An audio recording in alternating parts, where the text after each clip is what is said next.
വിശ്വതാണ്ഡവം. രചന ജിഫ്ന നിസാർ. അവതരണം ഷാവുൽ മലയിൽ. Editing Faisal CM Nooncheri.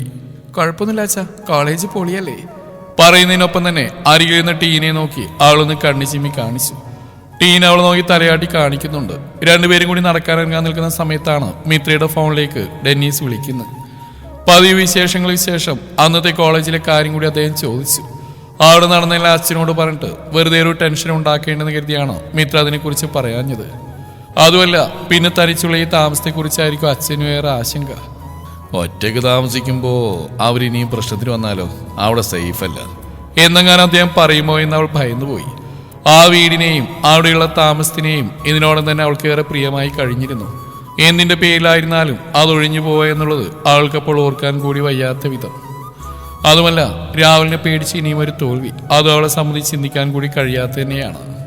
ഇതെല്ലാം കൂടി ആലോചിച്ച് നോക്കിയപ്പോൾ അതുപോലെ ഒരു വിഷയം കോളേജിൽ തനിക്ക് നേരിട്ടു എന്നത് ഡെന്നീസ് അറിയേണ്ടെന്ന് തന്നെ മിത്ര ഉറപ്പിച്ചു കഴിഞ്ഞിരുന്നു. വീട്ടിൽ പറയരുതെന്ന് ടീനയോടും ഇനി ആരെയും ഒന്നും അറിയിക്കരുതെന്ന് എബിയോടും അബിയോടും മിത്ര തന്നെയാണ് പറഞ്ഞ് ഏൽപ്പിച്ച്. ശരിയച്ചാ, ഞാൻ പിന്നെ വിളിക്കാം. ഞങ്ങളൊന്ന് നടക്കാനിറങ്ങാൻ നിന്നാ അപ്പോഴാ അച്ഛൻ വിളിച്ച്. കുറച്ചു നേരം കൂടി ഓരോ വിശേഷം പറഞ്ഞിരുന്നതിനിടെ ടീനയുടെ മുഖം ചുളിച്ചുകൊണ്ടുള്ള നോട്ടം കണ്ടതും മിത്ര പറഞ്ഞു, സൂക്ഷിച്ചു പോയിട്ട് വാ എന്നും പറഞ്ഞുകൊണ്ട് ഡെന്നീസ് തന്നെയാണ് ഫോൺ ആദ്യം കട്ട് ചെയ്ത്. പിന്നെ എന്തെങ്കിലും പ്രശ്നമുണ്ടെന്ന് എബി ചോദിക്കുന്നുണ്ട്. ടീന മിത്രയ്ക്ക് നേരെ ഫോൺ ഉയർത്തി കാണിച്ചുകൊണ്ട് പറഞ്ഞു. അവൾ എബിയുമായി വാട്സാപ്പ് ചാറ്റിങ്ങിലായിരുന്നു മിത്രയ്ക്ക് മനസ്സിലായി. ഇല്ലെന്ന് പറഞ്ഞേക്ക്, വെറുതെ എന്തിനാ അവനെ കൂടി. അതിലേക്ക് നോക്കി പറഞ്ഞുകൊണ്ടിരിക്കുന്നതിനിടയിലാണ് ടീന താൻ ഫോൺ വിളിച്ചിരിക്കുന്ന 2-3 ഫോട്ടോ അവന് സെൻഡ് ചെയ്ത് കൊടുത്ത മിത്ര ശ്രദ്ധിച്ച്. അബദ്ധം പറ്റിയ പോലെ ടീന നാക്കടിച്ചു. അല്ലടി, അവനാവശ്യപ്പെട്ടപ്പോ ടീന മിത്രയെ നോക്കി മുഖം ചൊളിച്ചു. അവൻ എൻ്റെ ഫോട്ടോ വേണമെങ്കിൽ എന്നോട് ചോദിച്ചാൽ പോരെ, ഞാൻ കൊടുക്കാലോ. എന്തിനു നിന്നോട് ചോദിക്കുന്നു? അത് തന്നെ ഒരു കള്ളത്തരല്ലേ. എനിക്ക് ഈ കള്ളത്തരം കാണിക്കുന്നവർ ഇഷ്ടമല്ല. മിത്ര കടുപ്പത്തിൽ പറഞ്ഞു. കൊടുക്കാമോ? ടീന അത്ഭുതത്തോടെ അവളെ നോക്കി. പിന്നെ കൊടുക്കും, തീർച്ചയായിട്ടും കൊടുക്കും. അവനൊരു ഫോട്ടോ അയച്ചതാ ടീനെന്ന് നിന്നോട് പറഞ്ഞാൽ നീ നിന്റെ ഫോട്ടോ അയച്ചു കൊടുക്കില്ലേ? അതുപോലെ അതേ മനസ്സോടെ ഞാനും അയച്ചു കൊടുക്കും. അതിനെന്താ എനിക്കിത്ര സംശയം? മിത്ര എബിക്ക് അവൾ കൊടുക്കുന്ന സ്ഥാനം വ്യക്തമായിക്കൊണ്ടുള്ള ഒരു ഉത്തരമാണ് പറഞ്ഞു. പക്ഷേ ടീനയുടെ മുഖം മങ്ങി. പക്ഷേ എടി, അവൻ എന്നോട് എങ്ങനെയെന്നല്ല ടീനെ, എനിക്ക് അവനോട് എങ്ങനെയെന്നുള്ള ഞാനിപ്പോൾ പറഞ്ഞു. ടീനയുടെ ഫോണിലേക്ക് വീണ്ടും വീണ്ടും മെസ്സേജ് വരുന്ന ട്യൂൺ കേൾക്കുന്നുണ്ട്. ആ ഫോണിൽ ഇതാ. മിത്ര ടീനയുടെ നേരെ കൈ നീട്ടി. ഇതെന്റെ അല്ലേ? ഇങ്ങ് താടി നീയും ഞാനെന്നൊക്കെ ഉണ്ടോ? മിത്ര ഒരു ചിരിയോടെ ആളുടെ കയ്യിൽ നിന്ന് ഫോൺ പിടിച്ചു വാങ്ങി. എബി, ഞാനും ടീനയും നടക്കാനിറങ്ങിയ, ഇനി ബാക്കി തിരിച്ചു വന്നിട്ട് ബൈ. വോയിസ് മെസ്സേജ് ചെയ്തിട്ട് മിത്ര ഫോൺ ടീനയ്ക്ക് നേരെ നീട്ടി. ഇനി വാ. കണ്ണി ചിമ്മി ചിരിച്ചുകൊണ്ട് മിത്ര എന്നെയാണ് ആദ്യം ഇറങ്ങിയത്. അലറി വിളിച്ചുകൊണ്ടാണ് മിത്ര ഉറക്കമിട്ട് എഴുന്നേറ്റത്. വിറയലോടെ അതിനേക്കാൾ കീതപ്പോടെ 1-2 മിനിറ്റ് അവളതേ ഇരിപ്പായിരുന്നു. മിത്ര, എന്താടി? ചോദ്യത്തോടൊപ്പം തന്നെ ടീനയും മുറിയിലേക്ക് എത്തിയിട്ടുണ്ട്. മിത്ര അവരെ ഒന്ന് തുറിച്ചു നോക്കി. ഡീ, എന്തിനാ നീ ഇപ്പൊ കരഞ്ഞേ? ടീന അവിടെ അരികിലേക്ക് ഇരുന്നു. ഒന്നുമില്ല, ഞാനൊരു സ്വപ്നം കണ്ടിട്ട്. കൈകൊണ്ട് തലതാങ്ങി മുഖം കുനിച്ചിരുന്നുകൊണ്ടാണ് മിത്ര മറുപടി പറഞ്ഞ്. അപ്പോഴും അവിടെ ശ്വാസം നേരെയായിട്ടില്ല. പേടിച്ചു പോയടി? ടീന അവിടെ തോളിൽ തട്ടി കൊടുത്തുകൊണ്ട് ചോദിച്ചു.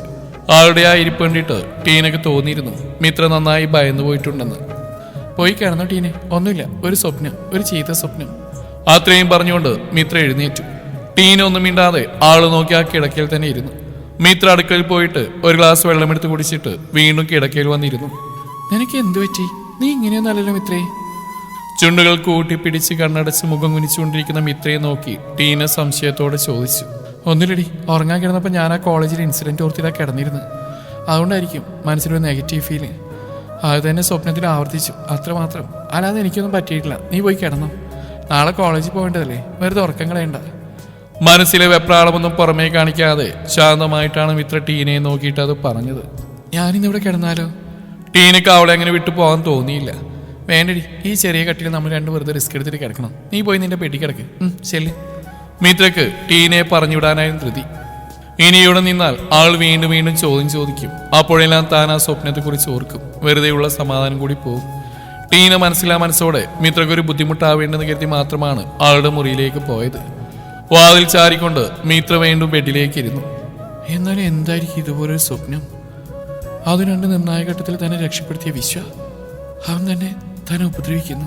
അല്ല, അവനല്ല, ചുറ്റും കൂടി നിൽക്കുന്ന ഒരു പറ്റ ആളുകൾ ഉപദ്രവിക്കുന്ന അവൻ ചിരിച്ചുകൊണ്ട് നോക്കി നിൽക്കുന്നു. ആൾക്ക് ആ കാഴ്ച ഒരിക്കൽ കൂടി ഓർക്കാൻ ഇഷ്ടമുണ്ടായിരുന്നില്ല. ആൾക്കറിയാവുന്ന ആൾക്ക് മുമ്പിൽ അവതരിച്ച വിശ്വ ഒരിക്കലും ചെയ്യാൻ സാധ്യയില്ലാത്ത ആ കാര്യം പക്ഷേ വീണ്ടും വീണ്ടും അവരുടെ ഉള്ളിൽ തിളച്ചു മറിഞ്ഞു. മിത്ര അസ്വസ്ഥതയോടെ ബെഡിൽ നിന്ന് എഴുന്നേറ്റുകൊണ്ട് മുറിയിലൂടെ തലങ്ങും വിലങ്ങും നടന്നു തുടങ്ങി. അപ്പോഴും രണ്ട് മുഖമുള്ള വിശ്വ. ആൾക്കുള്ളിൽ വിറച്ചുകൊണ്ട് അവന്റെ രണ്ട് മുഖങ്ങൾ നിറയുന്നു. ഒന്നിൽ സ്നേഹം നിറഞ്ഞ അലിവ് നിറഞ്ഞൊരു ചിരിയെങ്കിൽ എതിർ സൈഡിലെ വിശ്വ അവനും ചിരിക്കുന്നുണ്ട്. പക്ഷേ ശ്രദ്ധിച്ചു നോക്കിയാൽ ആ ചിരി കൊലച്ചിരിയാണെന്ന് തോന്നും വിധം ഭയാനകമാണ്. തീക്ഷ്ണ നിറഞ്ഞ കണ്ണുകളിൽ കല്ലിച്ചു കിടക്കുന്ന ആ ഭാവം ചതിയുടേതാണ്. മിത്രയ്ക്ക് ഇതപ്പോടെ നെഞ്ചിൽ കൈ ചേർത്ത് വെച്ചു. കർത്താവേ, നിലവിളി പോലൊരു ശബ്ദം അവളിൽ നിന്ന് ഉതിർന്നു വീണു. ഇതെന്താ ഇപ്പൊ ഇങ്ങനെ? ടീന ചോദിച്ചപ്പോൾ തനിക്ക് എന്തു പറ്റി? അവനെ ആ വിഷയം മാത്രം ഓർക്കുന്നു. അവന്റെ ഭാവങ്ങളിലെ ചിരികളിലെ വ്യത്യാസങ്ങൾ പോലും തനിക്ക് കണ്ടുപിടിക്കാൻ കഴിയുന്നു. അവന്റെ ചിത്രം പോലും തന്റെ നെഞ്ചിരിപ്പ് കൂട്ടുന്നു. മിത്ര തളർച്ചയോടെ വീണ്ടും ബെഡിലേക്കിരുന്നു. തലയിന്ന് കുടഞ്ഞിട്ട് കണ്ണടച്ച് ശ്വാസമെടുത്തുകൊണ്ട് അവളെ തന്നെ വരുതിയിലാക്കാൻ ശ്രമിച്ചു. കുറച്ചു നേരത്തെ കഠിന ശ്രമത്തിന് ശേഷം മിത്ര വിജയിച്ചു. പൂർണ്ണമായ ആശങ്കകൾ അവളിൽ നിന്ന് ഒഴിഞ്ഞു പോയില്ലെങ്കിൽ കൂടിയും നേരത്തെ കണ്ടതൊരു സ്വപ്നം മാത്രമാണെന്ന് മനസ്സിനെ പറഞ്ഞു പഠിപ്പിച്ചു കൊടുക്കുന്നതിൽ അവൾ ജയിച്ചു. അങ്ങനെ വിശ്വസിക്കാൻ തന്നെയായിരുന്നു അവൾക്ക് ഇഷ്ടവും. മനസ്സ് ശാന്തമാക്കി വീണ്ടും കിടന്നെങ്കിലും പിന്നെ അവൾക്ക് ഉറക്കം വന്നില്ല. മിത്ര വീണ്ടും എഴുന്നേറ്റു. ഫോൺ എടുത്തിട്ട് ടൈം നോക്കുമ്പോൾ 3 മണിയെന്ന് കാണിക്കുന്നു. നെറ്റ് ഓൺ ചെയ്തുകൊണ്ട് അവൾ കിടക്കയിലേക്ക് ഇരുന്നു. മനസ്സിൽ ബാക്കിയുള്ള അസ്വസ്ഥതകൾ കൂടി നീങ്ങിപ്പോവാൻ അല്പനേരം റീൽസ് കണ്ടിരിക്കാമെന്ന് കരുതി ഫോൺ എടുത്തെങ്കിലും നേരെ വാട്സാപ്പാണ് തുറന്നത്. കണ്ണിൽപ്പെട്ടതോ ആദ്യം വിശ്വയുടെ DP വെച്ച ഫോട്ടോയും. ഒരു നിമിത്തം പോലെ മിത്ര നെഞ്ചിരിപ്പോൾ ആ ഫോട്ടോ എടുത്ത് നോക്കി. ചിരിച്ചുകൊണ്ടുള്ളതാണ് ആ ഫോട്ടോയും. നേരത്തെ അവൾ ശ്വാസം മുട്ടിച്ച ആ 2 ഭാവങ്ങളുമല്ല ആ ഫോട്ടോയിലുള്ള വിശ്വക്ക്. ഭംഗിയായി, സ്റ്റൈലായി, വൃത്തിയായി വേഷം ധരിച്ച് അത്ര തന്നെ ഭംഗിയുള്ള ഒരു ചിരിയോടെ ഒരു കാറിൽ ചാരി നിൽക്കുന്നു. അവനെ പോലെ തന്നെ വണ്ടിയും അത്യാവശ്യം സ്റ്റൈലിഷ് തന്നെയാണ്. കുറച്ചധികം നേരം മിത്ര ആ ഫോട്ടോയിൽ നോട്ടമുടക്കിയിരുന്നു പോയി. പിൻവലിച്ചു പോവാൻ കഴിയാത്ത എന്തോ മാന്ത്രിക ശക്തി പോലെ വിശ്വയുടെ നോട്ടവും ചിരിയും മിത്രയെ ആകർഷിച്ചു. കുറച്ചു നേരത്തിന് ശേഷം മിത്രയ്ക്ക് തന്നെ തന്റെ പ്രവൃത്തിയിൽ ലജ്ജ തോന്നി. ആൾ തലയിലും തട്ടി. ഇത്രയും കാലം തോന്നാത്തൊരു പുതിയ ശീലമൊക്കെ. ഷെയ് മിത്ര ടെന്നീസ് മാത്യു, എനിക്ക് എന്തു പറ്റി? നീ ഇങ്ങനെയൊന്നും അല്ലല്ലോ. 2 പ്രാവശ്യം കണ്ടെന്ന് വെച്ച് ഇങ്ങനെ സ്വയം മറന്നു പോകാൻ മാത്രം എന്താണ്? മിത്ര അവളോട് തന്നെ മന്ത്രിച്ചു. ഫോൺ ബാക്ക് അടിച്ചു പോന്നിട്ട് വീണ്ടും റീൽസുകളിലേക്ക് ചേക്കേറിയെങ്കിലും വിശ്വയും നേരത്തെ കണ്ട അവന്റെ ഫോട്ടോയും അവളുടെ ഉള്ളിലൊരു മൂലയിൽ പതുങ്ങിയിരുന്നു. അല്പനേരം മാറ്റി മാറ്റി തോണ്ടിയിരുന്നെങ്കിലും മനസ്സതിലൊന്നും ഉറച്ചു നിൽക്കുന്നില്ലെന്ന് കണ്ടതും മിത്ര ഫോൺ ഓഫ് ചെയ്തുകൊണ്ട് കിടക്കയിലേക്ക് ഇട്ടു. എത്രയും പെട്ടെന്ന് നേരം വെളുത്തെങ്കിലെന്ന് അതിയായി ആഗ്രഹിക്കുന്നുണ്ടായിരുന്നു അവൾ ആ നിമിഷം. നീ വരുന്നില്ലേ? വിശ്വയെ നോക്കി മുരുകൻ മുഖം ചുളിച്ചു. ഇല്ലെന്ന് വിശ്വ തലയാട്ടി കാണിച്ചു. അന്ന് നീ പോരാത്ത്? മുരുകന്റെ നോട്ടത്തിന് മൂർച്ച കൂടി. അത് നീ അറിയണ്ട. വിശ്വ അവന്റെ മുന്നിലും തിരിഞ്ഞടന്നു. അങ്ങനെ പറഞ്ഞാൽ എങ്ങനെയാ വിശ്വ? അവന്മാരറിഞ്ഞ പ്രശ്നമാവും കേട്ടോ.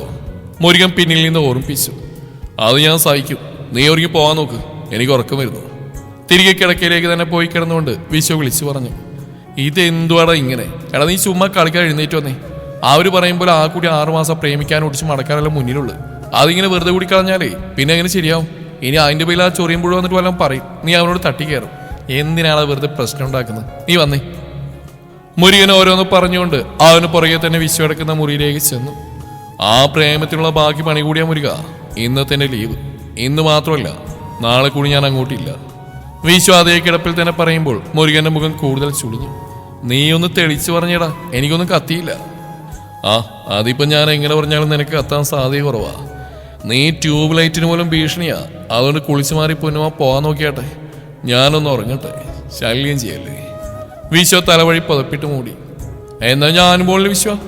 ഞാനും ഇന്നലെ നിന്റെ കൂടെ പാതിരാത്രി വരെ ആ കടൽ തീരത്ത് ഇരണിയിരിപ്പായിരുന്നു. എനിക്ക് ഉറക്കം വരുന്നുണ്ട്. വെറുതെ എന്റെ സ്വഭാവം മാറ്റാ പോവാൻ നോക്കും മുരുക. നീ ഇല്ല ഞാനെങ്ങനെയാടാ? മുരുകനും പിന്നെ പോകാൻ തോന്നിയില്ല. നീ പോകണം മുരുക, എങ്കിലും അവിടെ നടക്കുന്ന എനിക്കറിയാൻ കഴിയും. നീ ഞാനും കൂടി അവിടെ ഇല്ലാതായ അത് കുഴപ്പമാണ്. ക്യാൻറ്റീൻ ഇപ്പൊ നമ്മുടെ ഉത്തരവാദിത്വമാണ്. അത് നമ്മൾ മറക്കാൻ പാടില്ല. വിശ്വ ഗൗരവത്തോടെ തന്നെ ഓർമ്മിപ്പിച്ചു. എന്തൊരു കഷ്ടം നോക്കണേ. പിരിവിരുത്തുകൊണ്ട് മുരുകൻ ഇറങ്ങിപ്പോയി. എടാ അവന്മാര് നിന്നുള്ള കളിപ്പ് എന്നോട് വന്നിട്ട് തീർത്തിട്ട് പോവോ? അപ്പുറത്തെ മുറിയിൽ നിന്ന് ഒരുങ്ങുന്നതിനിടെ തന്നെ മുരുകൻ വിളിച്ചു ചോദിച്ചു. വല്ലതും തരികയാണെങ്കിൽ മേടിച്ചോണ്ട് പോര്. അങ്ങനെയാ നല്ല കൂട്ടുകാര്. ഞാൻ അവിടെ ചെല്ലുമ്പോൾ തിരിച്ചു കൊടുത്തോളാം. വിശ്വ ഇപ്പുറം നിന്ന് പറയുന്നുണ്ട്. രാവിലെ ഉണ്ടാക്കിയിട്ട് പുട്ട് ബാക്കിയില്ല. ഉച്ചക്ക് നീ എന്ത് ചെയ്യും വിശ്വ? നിനക്ക് വല്ലതും ഉണ്ടാക്കി കഴിക്കാൻ അറിയില്ലല്ലോ. ഒരു നേരം പട്ടിണി കിടന്നത് വെച്ച് ചത്തുപോകത്തൊന്നുമില്ലല്ലോ. അല്ല, ഞാൻ നിന്നാ നിനക്ക് വേണ്ട ഉണ്ടായിത്തരാന്ന് പറയായിരുന്നു.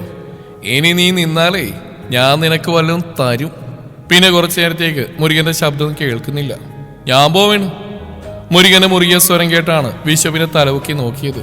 വൈകുന്നേരം അവിടെ തന്നെ നിന്നാ മതി, ഞാൻ അങ്ങോട്ട് വരാം. വിശ്വ പറഞ്ഞു കേട്ടിട്ട് ഒന്നും മിണ്ടാതെ മുഖം വീർപ്പിച്ച് പിടിച്ചൊരു നിൽപ്പാണ്. 1ാം ക്ലാസ്സിൽ ചേർത്ത കുട്ടികളെ പോലെ നോക്കാതെ പണിക്കുപോടാ. വിശ്വ അവന്റെ ആ നിൽപ്പ് കണ്ടിട്ട് കണ്ണുരുട്ടിക്കൊണ്ട് പറഞ്ഞു.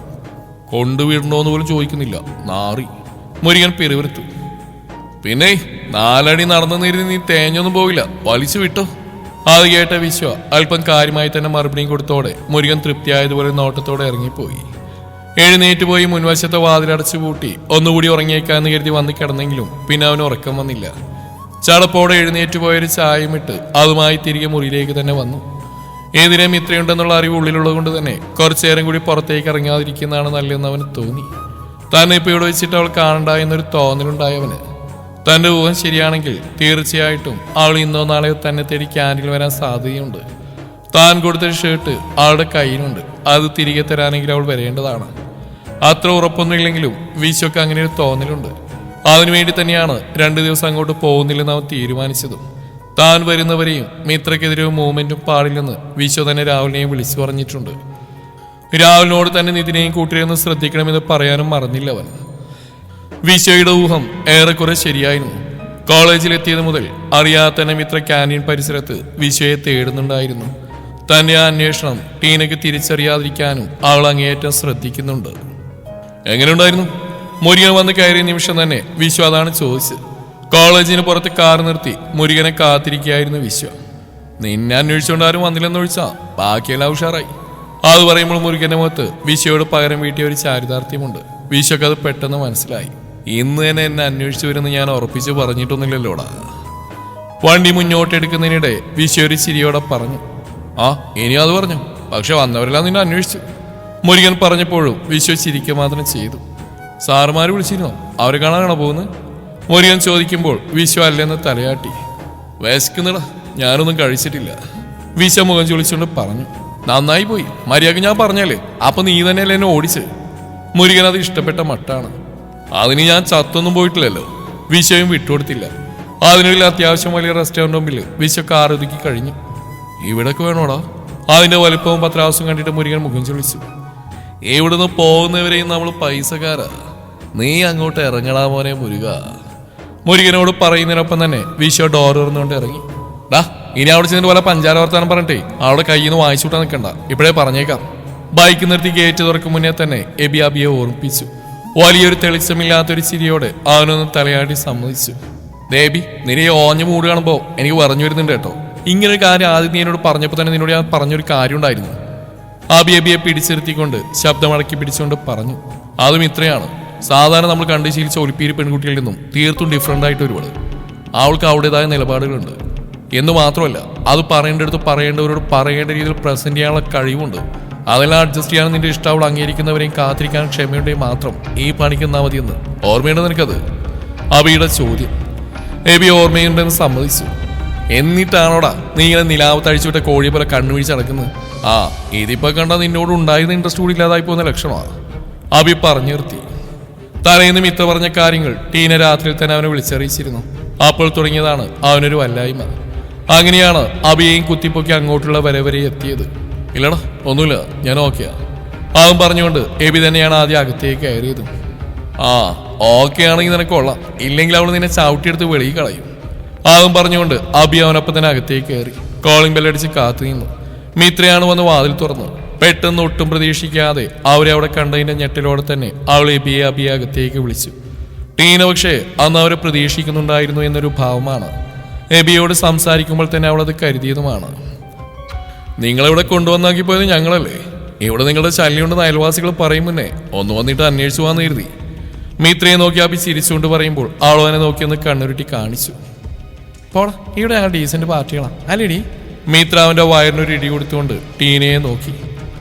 അവള് ഡീസന്റ് പാർട്ടി തന്നെയാ, എനിക്ക് നിന്നെയാ മോളെ പേടി. അബി മിത്രയെ നോക്കിയിട്ട് ഒരു കള്ളച്ചിരിയോടെ പറഞ്ഞു. ഓഹോ അങ്ങനെയാണോ? എങ്കിലും ആ ഭയം അങ്ങനെ തന്നെ നിന്നോട്ടെ. എന്നെ ഇങ്ങോട്ട് കൊണ്ടുവന്നിട്ട് നിങ്ങൾക്കൊരു ചീമിട്ടം പണിയാന്നിട്ടേ മിത്ര ഡെന്നീസ് മാത്യു ഉടമിട്ട് പോവൂ. മിത്ര അബിയെ വെല്ലുവിളി പോലെ നോക്കിയിട്ട് പറഞ്ഞു. വാ അബി വന്നിരിക്കും, ഞങ്ങൾ ചായ കുടിക്കാൻ തുടങ്ങിയായിരുന്നു. ഒന്നും മിണ്ടാതെ മിത്രയുടെ അബിയുടെയും സംസാരം കുഞ്ഞൊരു ചിരിയോടെ നോക്കി നിൽക്കുന്ന എബിയെ ടീനെ വിളിച്ചു. എന്താ സ്നാക്സ്? ഞങ്ങൾ ബേക്കറി ഐറ്റംസ് യൂസ് ചെയ്യാനടാ. നിങ്ങൾ വരുന്ന വിളിച്ചു പറഞ്ഞിരുന്നെങ്കിൽ എന്തെങ്കിലും കരുതായിരുന്നു. ഇതിപ്പോൾ നിങ്ങൾ സർപ്രൈസ് എല്ലാം നോക്കിയല്ലേ, അതുകൊണ്ട് അനുഭവിച്ചത്.